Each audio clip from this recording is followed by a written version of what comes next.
Hey guys, tonight we're going to wander through the golden sands of Egypt, but not as tourists.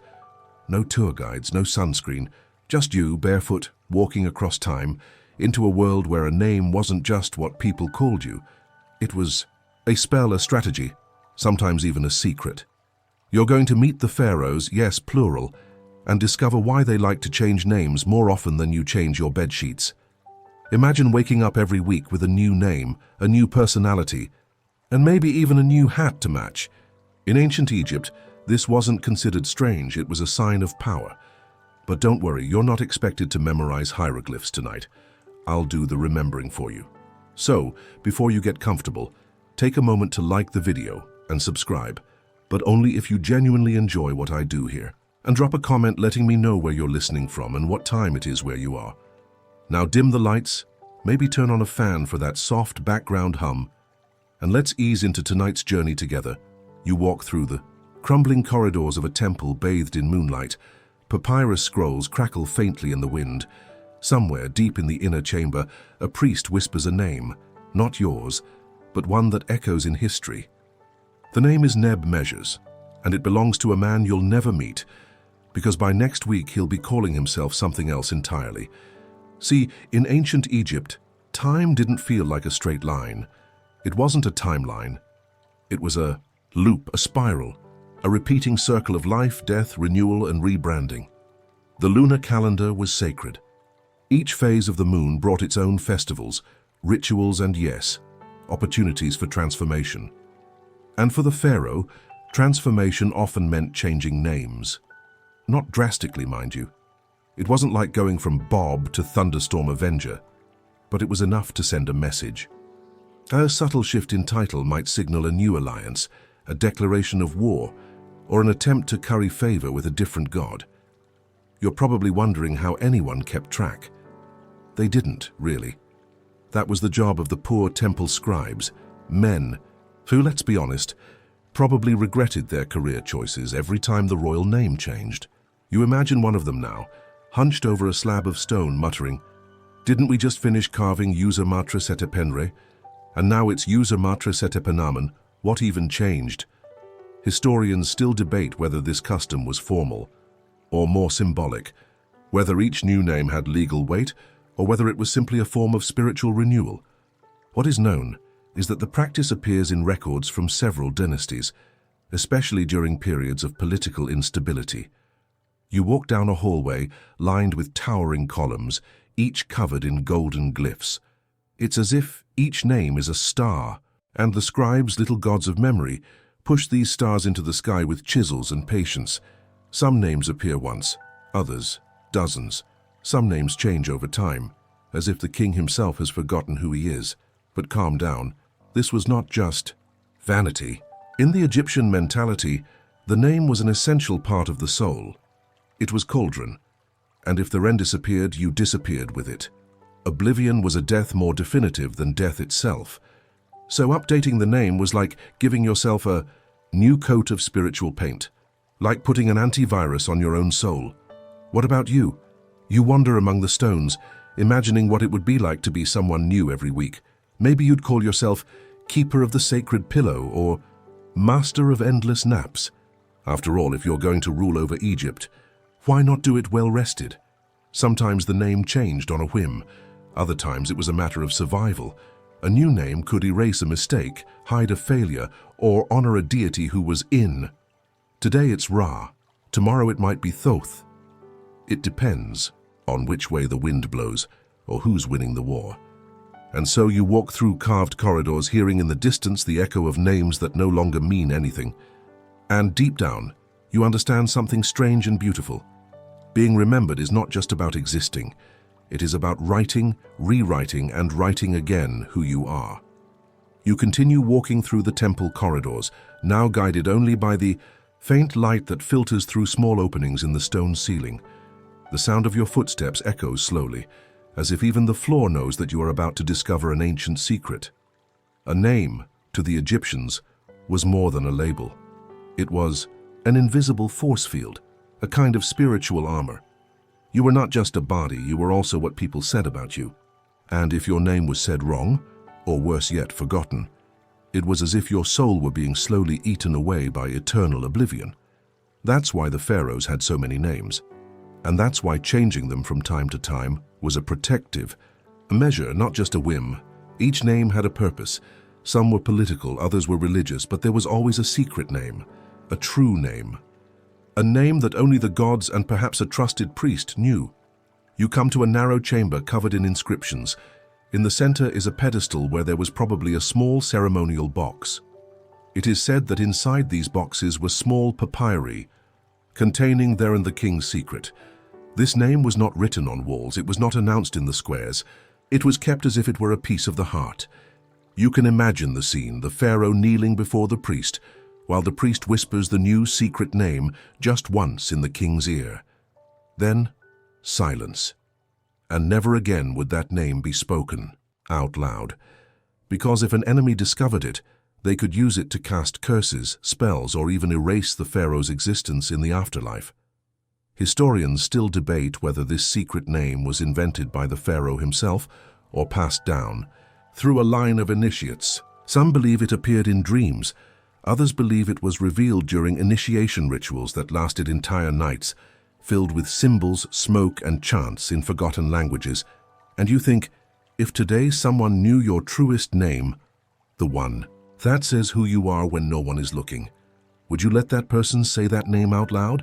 The spiritual armor was further reinforced by amulets, prayers, and alternative names. The pharaoh, therefore, hid himself within layers of identity. Like a royal onion, he protected himself from curses, the evil eye, and, perhaps, from himself. As you slowly walk through the temple, you notice representations of kings with different names on each wall. The same face, the same posture, but different names written in red ink cartridges. And suddenly you realize it was not the name that defined the king, it was the king who gave the name its power. And there's something very modern about this. You know, people who live with nicknames, usernames, different personas on social media. Deep down, maybe we're still trying to protect something. Even though today the curse doesn't come from a sorcerer, but from a mean comment, someone else's judgment or public criticism. But back to Egypt, you approach a partially broken statue. On its base, only a fragment of a name is engraved. Matra. Was it Neb Matra, User Matra? No one knows. The true name has been erased by the sands of time, and with it, a part of that king's soul has also disappeared. This is the curse of oblivion. It does not scream, it does not hurt, but it slowly dissolves. And that is why names were sacred, not for vanity, but for survival. You run your fingers along the cool stone of the wall and feel the deep lines of the hieroglyphs. Each line seems to have been drawn with reverence. A name well written was an offering. A name whispered with respect could heal a soul. A name mispronounced could destroy empires. You take a deep breath. You haven't memorized any of the real names yet, but something in you understands now that they weren't meant to be memorized. They were meant to be felt, evoked, and every now and then changed, like someone changing their skin, their shield, or their mask. You leave the chamber behind, carrying with you a new feeling. Perhaps at the next full moon, you will change. Your name too, just in case. You descend a narrow staircase carved into the rock. The walls narrow around you, and the air begins to change. It's more humid, smelling of ancient papyrus and clay. Far below, a soft glow creeps in behind thick columns. When your feet touch the ground, you find yourself in a wide room, inscriptions covering every surface. Ceiling, floor, walls, every inch filled with royal names. You are inside a stone library, but instead of books, each block is a memory. A name, an attempt at eternity. You approach a wall and see something curious. The same name appears several times with slight variations. At one point it is User Matra. Just below it is User Matre Setepenre, and then User Matre Stepenamun. The change is subtle but significant. It is as if the pharaoh is signing different versions of himself, adapted to the mood of the moment or political necessity. These walls were made to last for millennia. And yet, even here, identity feels fluid, malleable. And this is where you discover the art of ceremonial inscription. Because changing your name was not just a decision, it was an event, a performance, a ritual with all the pomp and weight that sacred bureaucracy demanded. Imagine the scene: priests dressed in white linen, perfumes of myrrh in the air, musicians playing long-stringed harps, and the chief scribe on his knees before the king, holding a brush dipped in red ink. Red, because royal names could not be written in black ink. They were too alive for that. The new name was carefully drawn on stone or papyrus and then recited aloud before the gods. It was as if the entire universe needed to be warned. Attention, we have a new name among us. You gaze upon a scribe carved in relief. His face expresses absolute concentration. His hand grips the chisel firmly. Because a mistake, a wrong hieroglyph, was not only embarrassing, it could be interpreted as bad faith, or worse, as spiritual sabotage. Historians still debate whether all the names engraved on the walls were actually used in everyday life. Some believe that many were used only for ceremonial purposes and were never spoken outside the temple. Others believe that each name was used in specific contexts, one for battles, another for religious worship, another for relations with foreign peoples. You smile at the idea. It's like having one name for when you go to the bank, another for when you're with your friends, and a third that only you and your pillow know. The walls speak. You feel them. Each name echoes a different kind of power. There are names that invoke Ra, the tireless sun, others that call upon Isis, goddess of mystery. There are even names that refer to the Nile, the desert, the stars. And then you notice a curious detail. Next to a name there is a small figure of a duck. Yes, a duck. It seems that the name included the word Sa, sun, which was represented by a hieroglyph in the shape of a duck. You chuckle softly. Amidst the solemnity of sacred titles, there is always a touch of simplicity. After all, even the pharaoh was from time to time someone's son. And therein lies the beautiful irony of the moment. The names, with all their pomp, were still formed by everyday symbols. A flower, an arm, a snake, a bird. It was as if the gods wrote using the same alphabet as the people. You run your hand over a perfectly carved name. The stone feels warm, not with heat, but with time, with memory, with reverence. And for an instant, you feel as if that name is still active, alive. Who knows, maybe he is. You leave the room in silence, respecting the echoes. And you think, maybe to be remembered forever, it is not necessary to shout your own name. Maybe it is enough to write it with affection, where eternity can read it. You now walk through a long outdoor corridor, where the wind blows carrying fine sand, and each grain seems to tell an ancient secret. The sky is already starting to change color, that golden hue of late afternoon, that the ancient Egyptians believed was the moment when Ra descended in his celestial boat to cross over to the world of the dead. And since you are in Egypt, of course, the sunset also has a ceremony. To your left, a nearly intact wall displays 5 cartouches, the oval circles that enclose the names of the pharaohs. And here's where you learn something crucial. One name wasn't enough. A real pharaoh had 5. 5. Yes, the king of Egypt was not satisfied with the basics. Personal name? Sure. Divine name? That's right. Throne name? No doubt. Name of the god's son? Definitely. And a secret name that no one could speak? Obviously. You lean against the stone and start following each cartridge with your fingers from top to bottom. The first is the Horus name, the oldest, generally associated with symbols of power and war. It was the king's title as the living incarnation of the god Horus, the one with the falcon head and the "I've seen that trick before" look. This name was like the pharaoh's combat avatar, always ready for battle, even if it was just symbolic. The second is the Nebti name, the name of the 2 ladies, a reference to the protective goddesses of Upper and Lower Egypt. This title showed that the king was united to both crowns and therefore was a full-time manager of national unity, a kind of divine CEO. The third name was the Golden Horus name. And here things get interesting. No one knows for sure what gold meant in this context. Some say it was a symbol of eternity. Others, that it represented superiority over enemies, and there are those who believe it was just because. The pharaoh likes to shine. The fourth name is the throne name, the actual throne name. This was the one that appeared in official documents and on the most public monuments. It was always followed by the phrase, King of Upper and Lower Egypt. Basically, the king's political campaign name. Finally, we have the birth name. His birth name. This came with the phrase son of Ra, directly associating the pharaoh with the sun god. This was the most personal name used in more intimate contexts, like weddings, letters, and perhaps when he lost at a board game and someone shouted, "Ah, Tutankhamun, play it straight."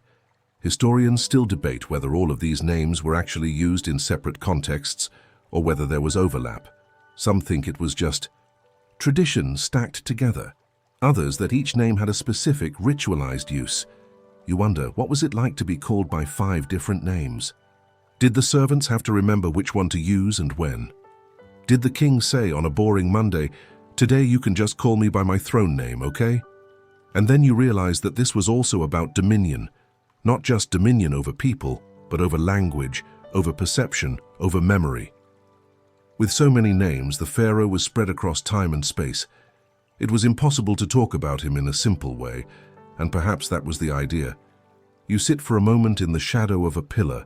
A cat walks by, watching you with that typical Egyptian cat face, superior, silent, and apparently the master of the temple. And you think maybe this cat's real name is longer than yours. You close your eyes for a moment and let yourself drift away.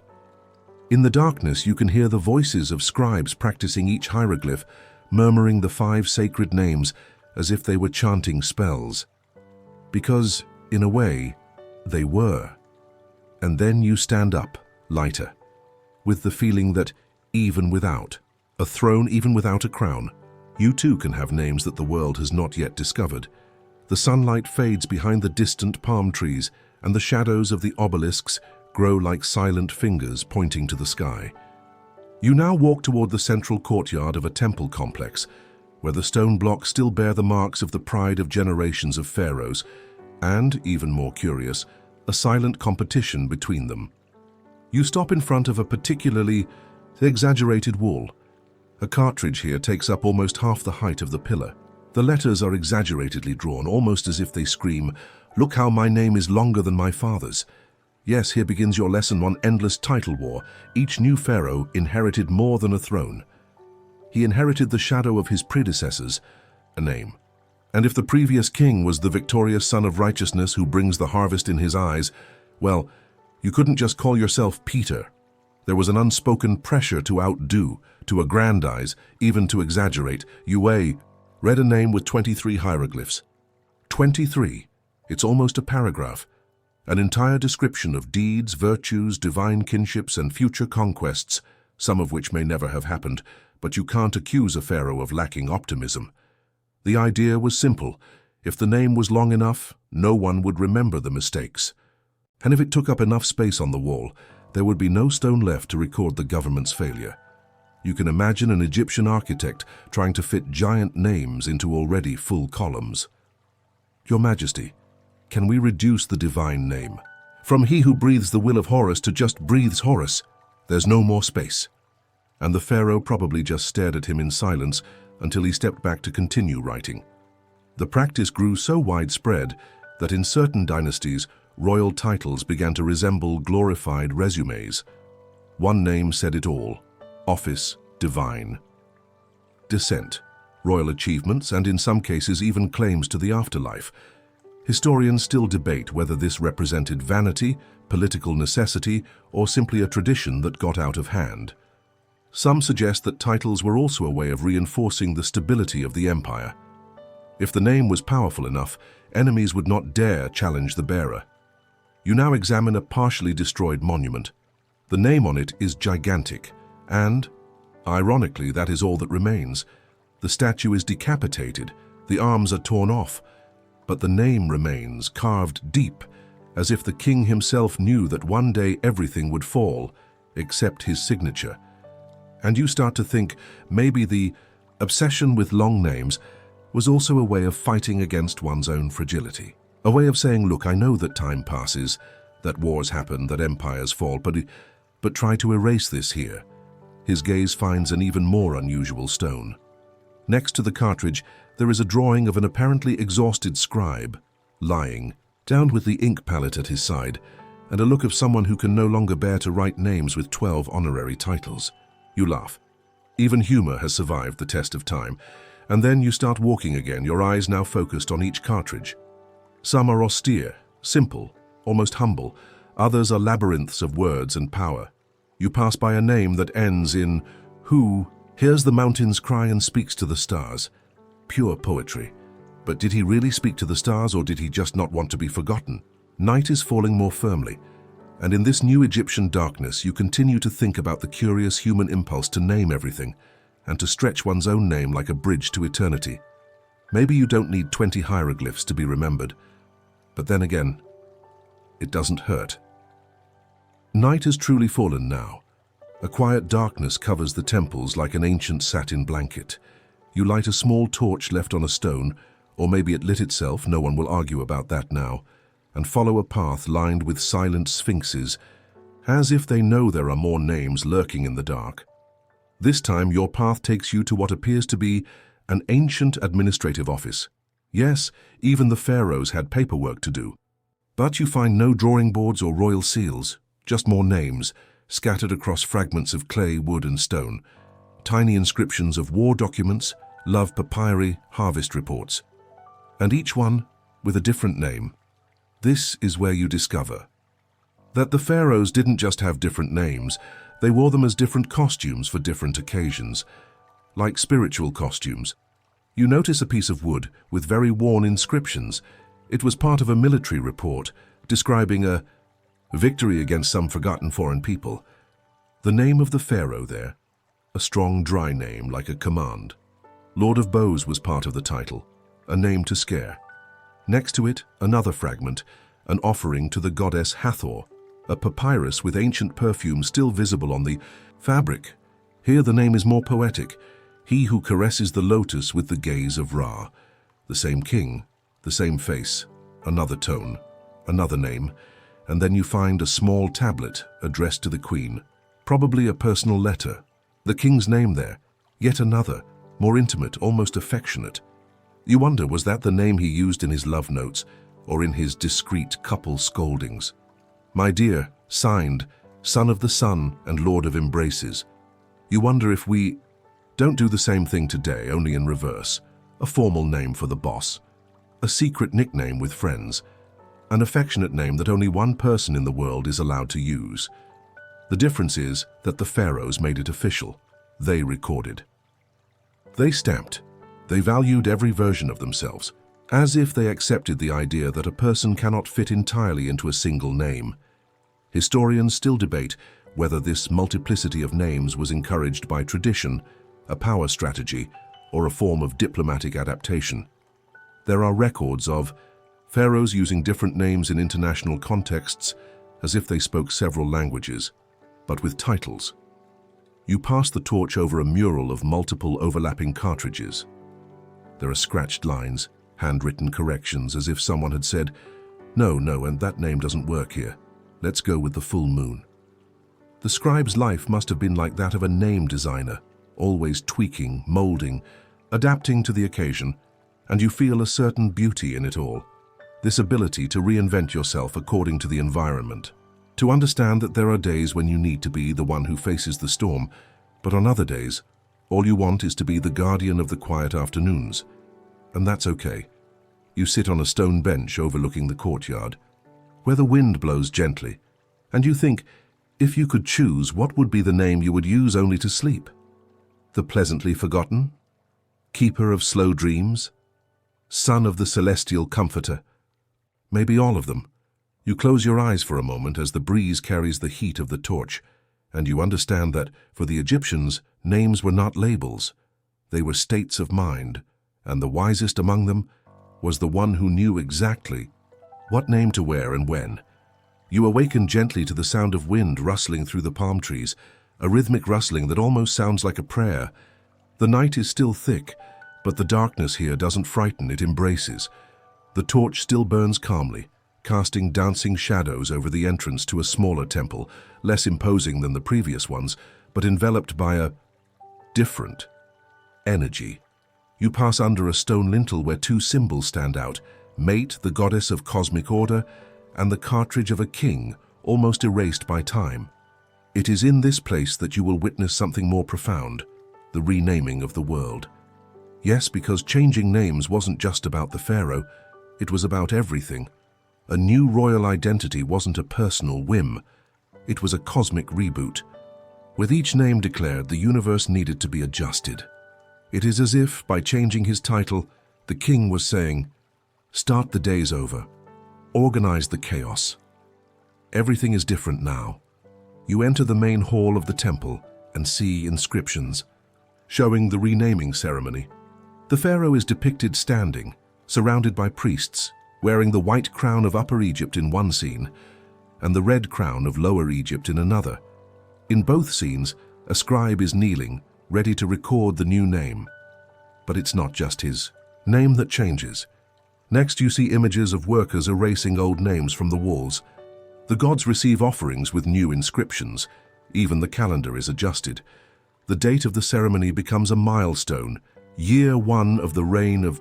And so, everything that came before becomes before. And the now begins again. You. Notice that the new name is always accompanied by an action, a verb, something like the one who establishes order or the one who makes the river flow. Never just a noun, because the pharaoh is not just a being, he is an agent, a restorer of Maat, the universal balance. Historians still debate whether these rituals were symbolic or had practical effects. Some suggest that name changes coincided with political crises, wars, or plagues, as if the new name was an attempt to reset the empire's fortunes. Others believe it was simply a reassertion of power, a reminder of who was in charge, even if nothing had actually changed. But there in that room you sense something more ritualistic, almost magical. There is a soft scent of incense permeating the stone. And on the wall you see a jackal-headed god, Anubis, holding a scroll with the new name and the world literally being redrawn beneath him. You ask yourself, if someone today declared a new name to the world and said that from now on, everything would be different, would you believe it? Or better yet, what if you did it yourself? Maybe this is what the Egyptians understood, that names create reality, that the way you present yourself to the universe shapes not only how others see you, but also how you feel, how you walk, how you breathe. And so when the pharaoh changed his name, he also changed his posture, his tone of voice, his look. He was, for a few moons, a whole new world. You run your hands over a freshly engraved cartridge. The stone still has loose dust on it, as if it were fresh. Maybe they changed the name yesterday, or maybe today. And in this silent temple, with the breeze coming in through a crack in the side and the flickering light touching the walls, you understand. Changing your name wasn't running away from who you were. It was deciding who you wanted to be, with a little more purpose. And that, fam, is something that is still within your reach. You leave the temple of renaming behind with slow steps, absorbing every detail as if storing memories in an invisible jar. But now the path takes you to an area far less solemn and ironically far more revealing. An outdoor courtyard of worn stone and muted moss where something deeply human is carved into every crack.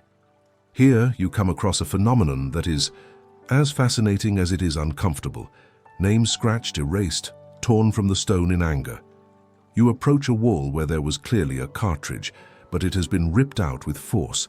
Deep scratches run through the hieroglyphs like knife cuts. There is not much left, just an oval edge, and the echo of an identity that someone took pains to erase. You run your fingers over those scars on the stone, and you understand. This was a name that betrayed. Or maybe a name that was betrayed. When a pharaoh was dishonored, after his death, whether by heirs, by revolts, by vengeful priests, or simply by falling from grace, he didn't just lose his eternal throne. He lost his right to memory, and the first step to that was to erase his name from everything. You can imagine the scene, workers climbing scaffolding, frantically scraping inscriptions from walls, removing titles from statues, shredding papyrus. It was ritual destruction, a calculated erasure. As if to say this person never existed, this name has never been spoken. Historians still debate whether this erasure was merely symbolic or whether it truly condemned the pharaoh's spirit to eternal oblivion. Most agree that at the very least it was a definitive social death, because for the Egyptians, being forgotten was worse than dying. You find a name that has been partially erased. Only a few syllables have survived. Perhaps it was Akhenaten, the heretical king who tried to change the official religion, centering it all around the worship of the sun disk, Aten. He was loved by few and hated by many. His name was erased from so many places that for centuries it was believed he never existed. And yet, here you are, looking at his trail. This half-erased, flawed wall rings truer than all the others. It speaks of power, yes, but also of downfall, of pride shattered, of how even names carved in stone can be uninstalled. You pass a decapitated statue. The inscription on the base has been hammered away, but part of it survives. Just one word. Justice. The rest is silent. Was he a just king, or did that just say so in the title? The truth has been lost along with the letters. And then you think about our world today. How many names are also erased without warning? How many identities are written out of history because they no longer serve the storytellers? How many versions of yourself have you erased, perhaps without even realizing it? What scares you more, being remembered by the wrong name or not being remembered at all? You sit in the shadow of a fallen pillar. The torch burns lower now, and the air smells of wet stone. Cats pass by, oblivious to the grandeur of oblivion, and in that heavy, almost solemn calm, you realize that for the Egyptians the name was both key and sentence. It could lift a soul to heaven, or bury it forever in the sands of history. But maybe, even the erased names will find an echo, like now in this moment. Because by looking at these marks, you have made them exist again. You stand up slowly, dusting your hands as if you were clearing away centuries of silence. The path now takes you down a narrow corridor, marked with visibly different inscriptions, less formal, almost playful if that's what you can call hieroglyphics. Something here feels experimental, and you soon understand why. You have entered the wing of the eccentric pharaoh, a king little remembered but impossible to ignore, the one who decided to create a name with echo. Yes, you read that right. The cartridge is there, intact, and inside it, a name that repeats Jed Jed, Ma Ma, Ra Ra. As if the echo was part of the identity, as if the sound reverberating when pronounced gave more power to the word. You whisper the name and feel the repetition vibrate in your chest like a muffled drum. Perhaps this pharaoh believed that duplicate names were harder to forget. Perhaps he wanted to be remembered like thunder, repeating himself across the mountains of time.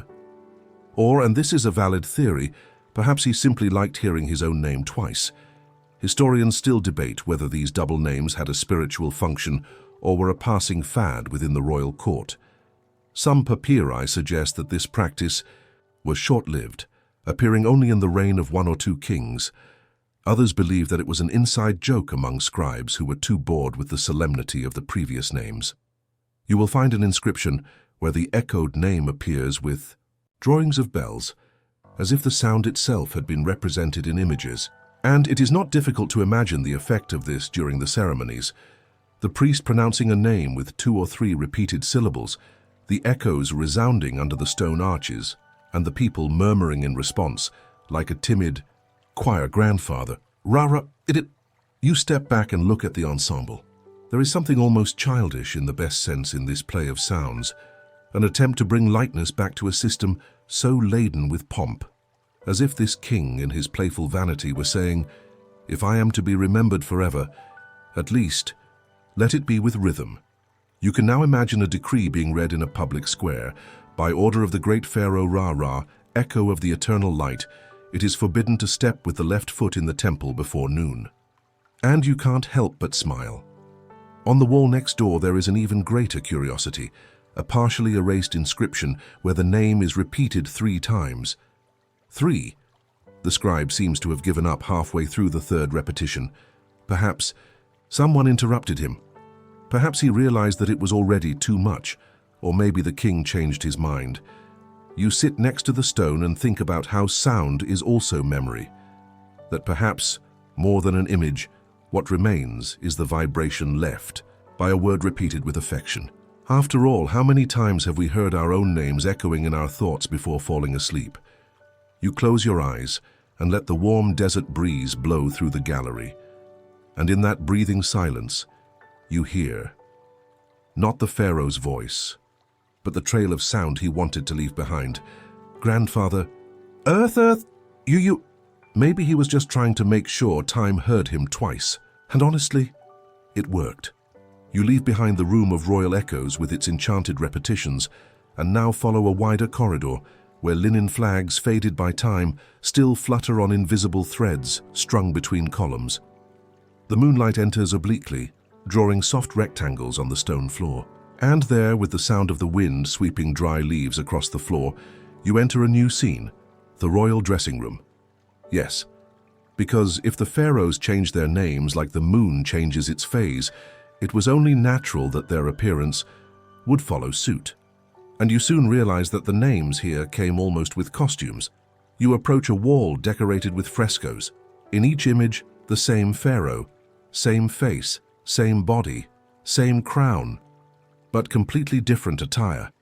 And most curiously, different names are carved into each cartouche next to the figure. In one painting, the pharaoh is wearing a sky-blue robe with a golden collar studded with pearls. His name is formal and short, something like Master of the Order.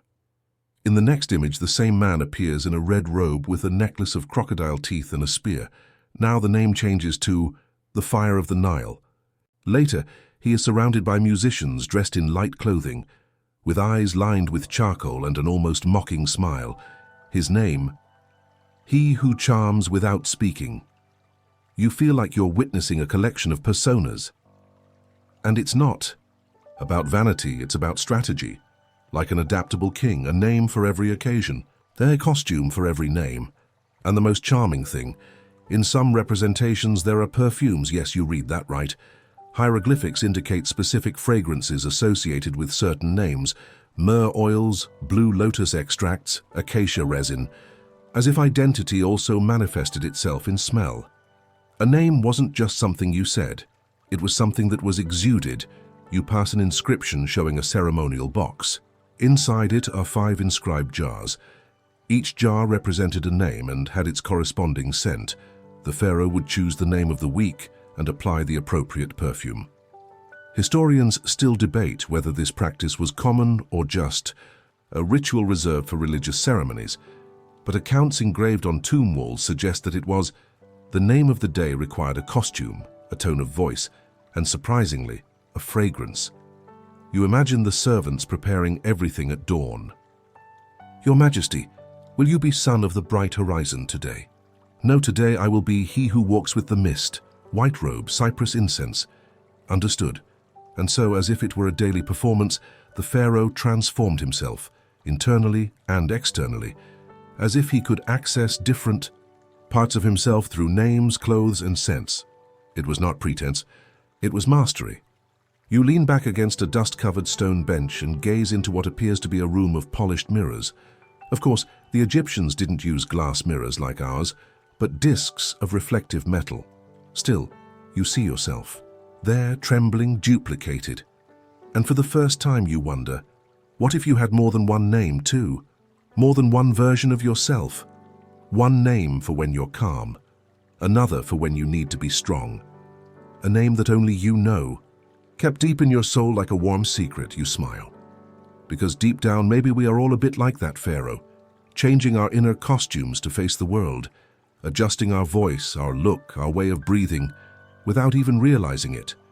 And then you stand up, walk through the hall of royal attire with more lightness, almost dancing with the shadows, feeling in the air the scent of a time when names were not just words, but atmospheres, and you swear that for a brief moment, a lotus jar opens, and a new name passes through you, like a sweet whisper that only the night hears. You pass through an archway carved with solar figures and find yourself in an open courtyard where the floor seems to have been polished by the light of time itself. In front of you, towering columns point to the starry sky, and in the center, imposing, silent, a stone altar facing directly toward the eastern horizon. This is where the sun rises first. This is where the priests came to whisper a name that almost no one heard. You are about to discover the mystery of a name that only the sun knew. This altar, the records say, was used only at dawn. There were no crowds, no public ceremony, just the pharaoh and two priests from the Sun Temple, and a single word, the king's hidden name, was spoken there, to the rising sun. Once, and then forgotten. You look at the steps in front of the altar. They are low, wide, as if inviting reverence, and you imagine the moment, the sky still dark, the first golden rays cutting through the mountains, and the absolute silence of the desert interrupted only by the sound of a sacred word being blown. In the wind. The tradition was clear. This name could not be registered. It could not be repeated. It was told only to Ra, the sun god, as if it were an intimate secret between deity and king.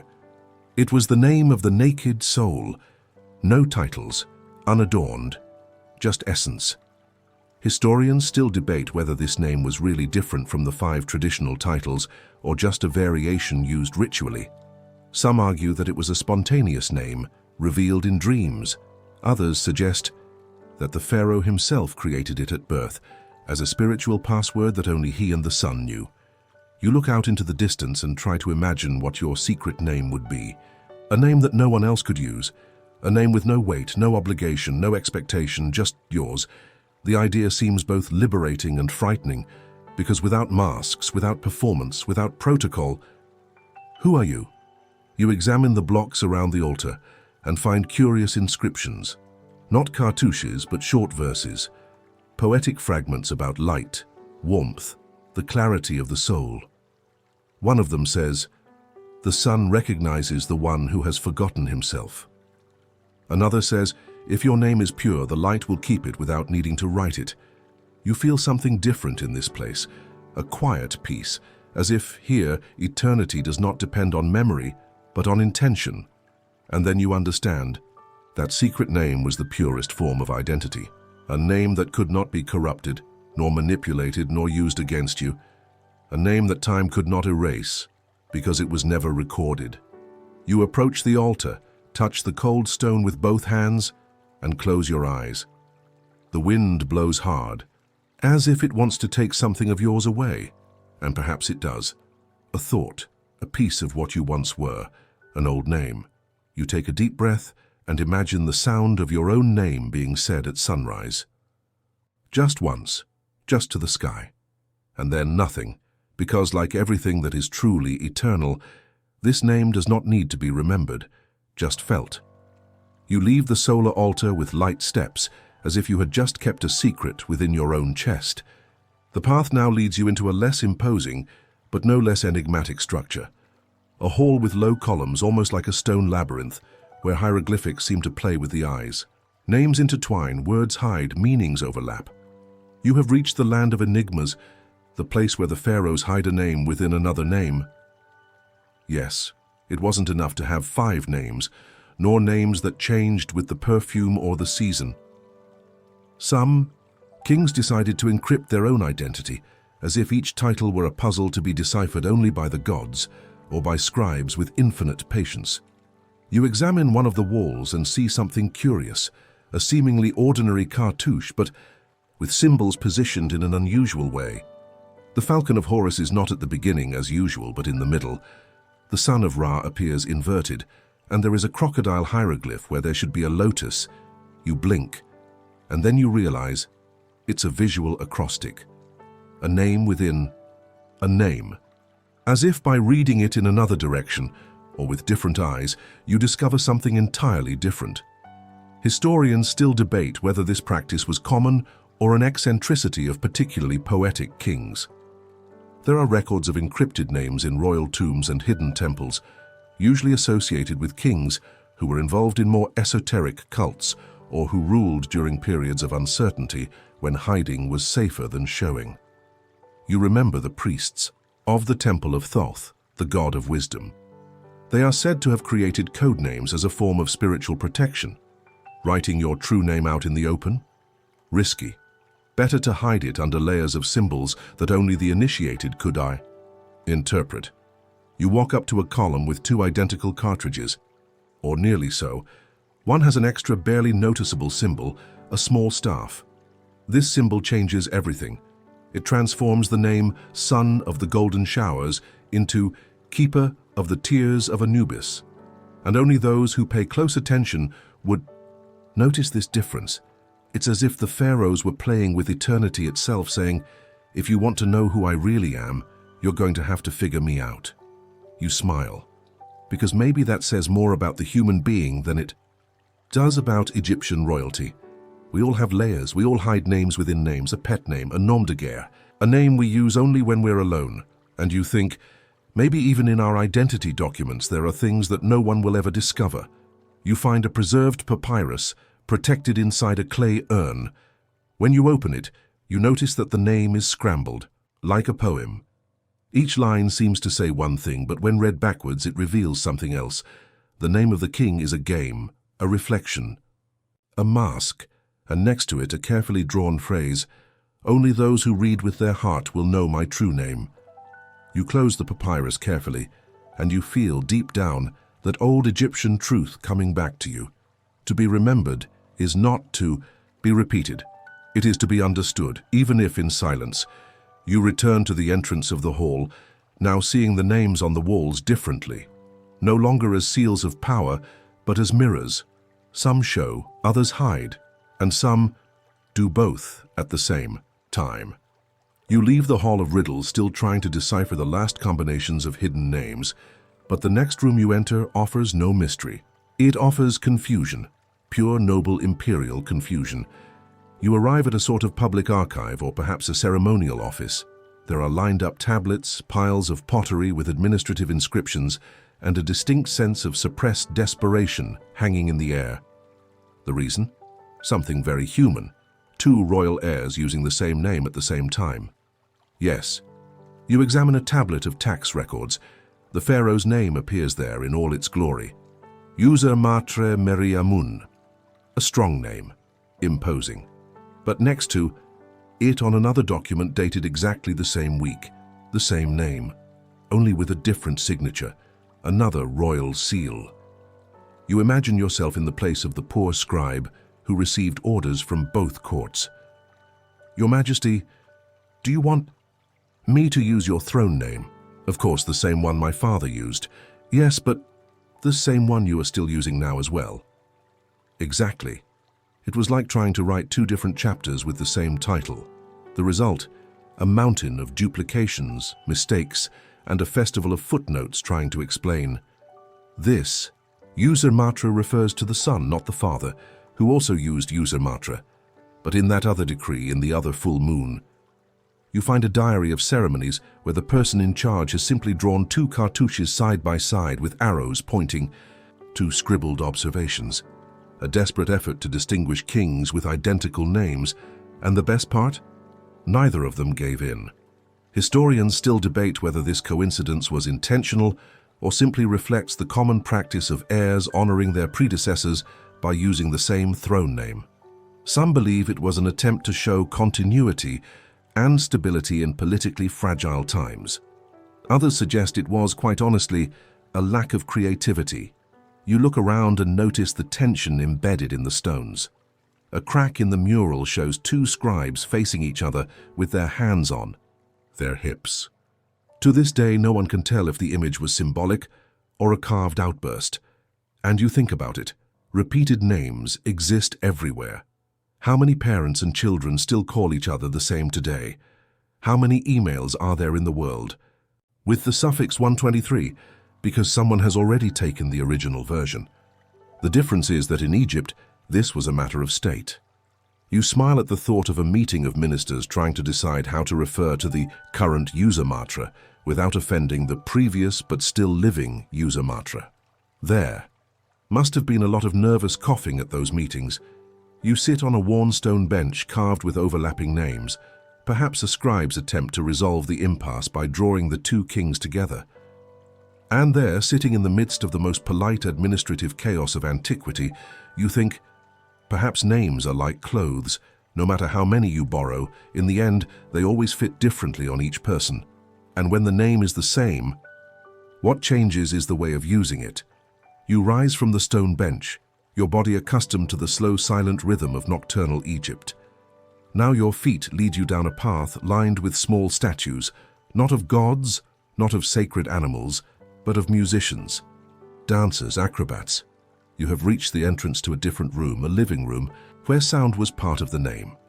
Yes, this is where you will witness the curious phenomenon of when the pharaoh made his identity a public performance. You step inside. There is a circular platform in the center, columns decorated with linen ribbons, still swaying in the heavy air. And around the structure, detailed inscriptions depict royal processions, parades where the king's new name was announced with feasting, drumming, singing, and even aromatic incense. It was a complete spectacle, a world premiere of a new title. Picture this: the people gathered in the squares waiting expectantly. The soldiers lined up, the priests in trance, and then drums, harps, a bugle made from the bones of a sacred bird, and the name echoing through the herald's voice. Today, before the eyes of all, our Lord will be known as the one who makes the stars dance with his slow steps. And you think, it's almost like the revelation of a new pop artist. But it wasn't just sound. The inscriptions show that the pharaoh changed physically during these presentations. His posture, his walking rhythm, even the way he raised his arms. A new name required a new body, an identity interpreted in its entirety. You look at a sequence of bas-reliefs. The king walks in a procession with a different name at each station. In one, he holds his head high, his hands open. He is he who listens to the winds. In another, he walks with long strides and a steady gaze, he who makes the ground tremble with his voice. And in another, he is almost a dancer. Delicate, rhythmic, as if carrying the breeze on his shoulders, he who descends with the mountain mist. Historians still debate whether these performances were restricted to the priestly elite, or whether they also included the common population. Some believe that the pharaoh performed his character change only in closed temples, in internal rituals. Others point to documents that describe public processions with crowds attentive to the king's smallest gestures. You approach a mural where the king's name is accompanied by musical notes. That's right, notes. The scribes used special symbols to record the rhythm with which the name should be chanted. It was almost a melody. And the king, when announced, was not only given a name, he was sung. You think, what if your name had its own song? What if every time someone said your name, there was a unique melody behind it? Maybe people would understand you better, or at least listen to you more attentively, and then you see something even more unusual: olfactory inscriptions. Yes, perfumes. Again, in certain ceremonies, it is said the pharaoh would walk among the people releasing specific fragrances that matched the new name.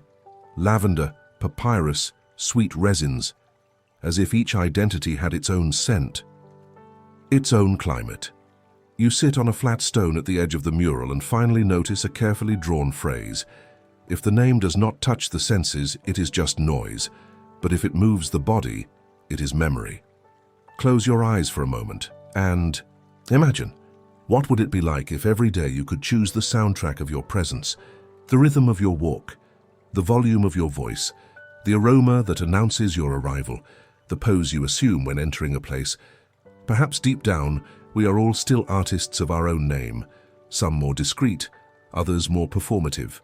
Some who whisper, others who dance, but all of us in some ways wanting to be remembered. You leave the performance hall as if you were returning from a silent show. You can still hear the imaginary echoes of the ceremonial steps, the soft harps, the name chanted like a song. But now, the path darkens again. You return to walking through denser corridors where the walls are rougher, less decorated. It is the end of the journey, and perhaps for that reason. The most impressive, because what you're going to see now is the moment when the name started to grow more than the pharaohs themselves. You enter a vast hall, supported by columns so wide you would have to spread your arms 3 times to embrace. 1. In the center, the statue of a king, or at least what is left of it. The torso, arms, even the legs are intact, but the head has been destroyed. And the name? The name is intact, carved into the base in huge, high-relief letters. It is larger than any part of the statue. The cartouche is so deeply engraved that even if time were to erode everything, those letters would still hold for a few more millennia. You run your hand over them, cold, soft, solid, and you understand.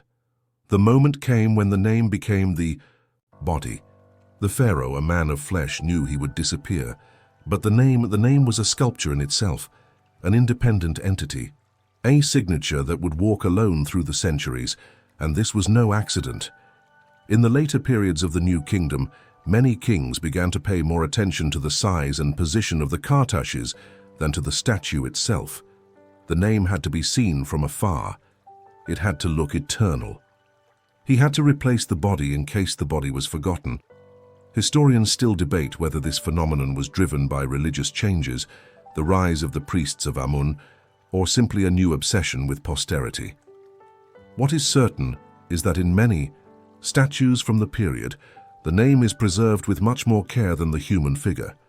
You find a sequence of decorative blocks, all with repeated names, as if the king were saying, "You can erase me from the painting." But try to erase this here, and you really feel that the name has become the soul. The last wall against oblivion. You sit before the base of a sphinx, smaller than the famous one at Giza, but with the same spirit, strong body, weathered face, intact name. And you think deep down, do we all try to do this? To leave something that lasts longer than our body? A trace, a gesture, a memory, a name, and more. Do we really have control over this? Because you see, this pharaoh, who carved his name so deeply, he did it. You're here, playing his letters, whispering his identity. He conquered time. But is he still remembered for who he was, or just for what he called himself? And that's where the final dilemma lies. When the name grows bigger than the person, what's left of the person? You close your eyes. You breathe. Slowly. The statue before you is just stone, but the name, it pulsates, and you understand with an almost sad serenity that there is beauty and danger in wanting to be remembered forever. Perhaps the ideal would be to leave a name that doesn't scream, but rather whispers slowly, every time someone needs silence. Now everything is silent. You remain there for a moment longer, sitting before the stone base, surrounded by echoes that make no noise, but still fill the air. The wind blows gently, as if it were exhaling the dust of millennia that rests on forgotten names, and you let your eyes rest in the darkness unhurriedly. Around you, nothing is in a hurry. Time has slowed down. The corridors have become smoother. The cold of the stone no longer bothers you. Everything seems suspended. The pharaoh's name remains there, motionless, and you realize that it no longer needs to be read, just felt, like a light breeze over the eyes, like a gentle touch in the midst of sleep. You lie down slowly, resting your head against one of the columns. Above, the Egyptian sky is dotted with small, motionless stars. They say nothing. They have no names. And yet they are remembered. You smile at this contradiction, because maybe, just maybe, being eternal has nothing to do with being known. Maybe it's enough to be felt by someone, in silence, in peace. The sand whispers in the distance. The temple breathes softly, and the names, all of them, the echoed ones, the erased ones, the reinvented ones, fall asleep with you. Now relax your shoulders, take a deep breath. Let your mind drift away. You are safe, you are remembered, you are more than a name. Good night.